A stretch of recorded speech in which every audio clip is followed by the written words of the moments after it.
What's the scoop? What's this team look like so far this preseason to you? We've had a good preseason. I think everybody's ready to play a game against someone other than ourselves. We had 2 scrimmages, but Tuesday night will be exciting for our players to start the season. Who of the returning guys has made the biggest leap or jump to you? I think we've had a lot of improvement from our upperclassmen. Isaiah Mobley's improved. There's a leadership role. Ethan Anderson, Max, those are the guys that have been with our program the 3rd year. And then Chavez and Isaiah White came back. They've improved. And then Boogie Ellis, learning our system. He's really improved dramatically in a month and a half, just learning what we try to do offensively and defensively.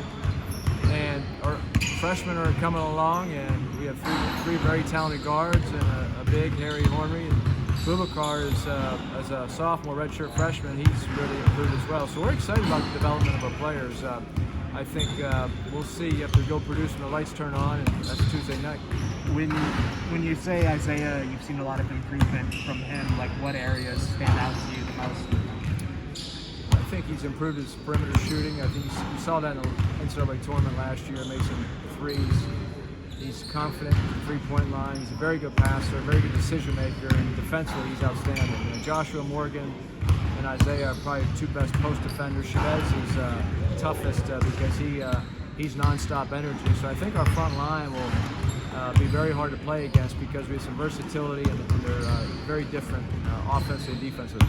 When Isaiah was weighing, whether to turn pro or come back, when you spoke to him, like what did you outline to him in terms of what his role could be if he returned to USC? I think Isaiah had a pretty good understanding. He's played in our system for 2 years, been very successful. He's won 47 games in 2 years. So he knows how to win, and he understands what it takes to be a team. He's a very unselfish player on offense.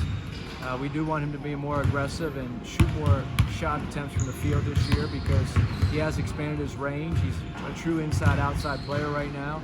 He's a very good passer, and defensively he has to keep building. I thought he had a great second half of the year defensively last season, guarding post plays and switching out on guards and smaller players when he switched ball screens. What was your advice to him as he was weighing his options?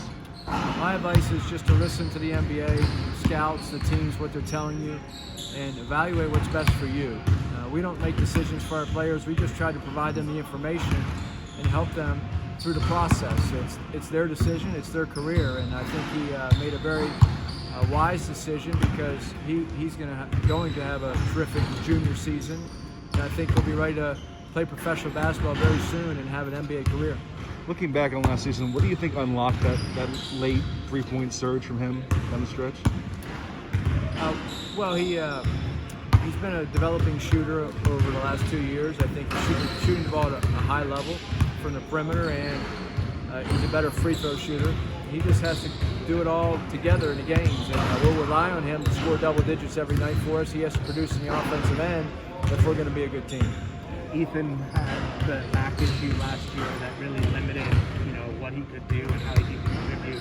Where is he at physically, and where is he looking to take the next step as a junior? Yeah, Ethan looks great physically. He's more explosive. His body is in tremendous shape right now. He's dedicated. He's very passionate about the game. And he's a very tough young man. So we're excited about his offseason. I think he is ready to go and play some games. It looks like he's slimmed down a little bit. Yes, he has slimmed down about 15 to 20 pounds. And he has that explosiveness back. As you said, he went through a tough back injury last year. We're preventing him to do certain things. How was Boogie settled into the offense, and what do you expect of him this year? Well, Boogie's a dynamic lead guard. He has exceptional quickness, change of speeds, change of direction, and he can shoot the ball. So he'll be hard to guard. He's the developing lead guard. I think his decision making has really improved the last 2 weeks. I've seen some passes and decisions that he was not making a month ago. So we're excited to see him in the game situation to develop. Not only he can score the ball himself, but make plays for his teammates. When you landed him as a transfer, what was the feeling? Was it relief that you have this key piece in place now, or how did you feel in getting him on board? Well, we lost Taj Edie, and Taj was a scoring lead guard last year for us. He was so consistent, had a terrific season, and we thought we needed some experience at that position, and Boogie really fit that perfectly to come in and take over for Taj and develop his overall game. How would you compare and contrast his game with Taj's? Taj was a little safer. He didn't turn the ball over as much. He didn't make as many risky plays on offense. He was a terrific shooter, and he was very quick. He could get to the spots. Little different athletically. Boogie's a more dynamic athlete. He could jump a little higher. But Taj was just as quick and creative. He's very crafty. Boogie is very explosive, equally as good a shooter from the perimeter. And both players have the ability to make plays for their teammates. So I think they're similar in a lot of ways, but different in a few key areas, but both very, very good players. From what you've seen so far, what do you think is going to be the identity of this team? I think the identity is toughness. We've been very tough defensively the last couple of seasons, and we have really good experience. Isaiah White, Chavez, when they step on the court, you know what they're going to give you, and that's contagious. If you saw Isaiah White against somebody like Torment last year, he's really improved this offseason, and you know Chavez is going to come at you every possession. I think the other players really feed off of that. Were you confident those guys were going to come back, or was it kind of go either way? Once again, it's a personal decision. We were excited to have them back for their extra year, but I think both of them have an opportunity to get a graduate degree here at USC, as well as compete on another very good basketball team and be part of the reason that they were successful like they were last year. Well, this last one for me, obviously recruiting is still going well. How has the Elite Eight run helped you sell to prospects? Well, I think it was important to make a deep tournament run. The year before we were very good, 22-9, but the NCAA tournament was canceled, and I thought we were really positioned to do well in the tournament the year before.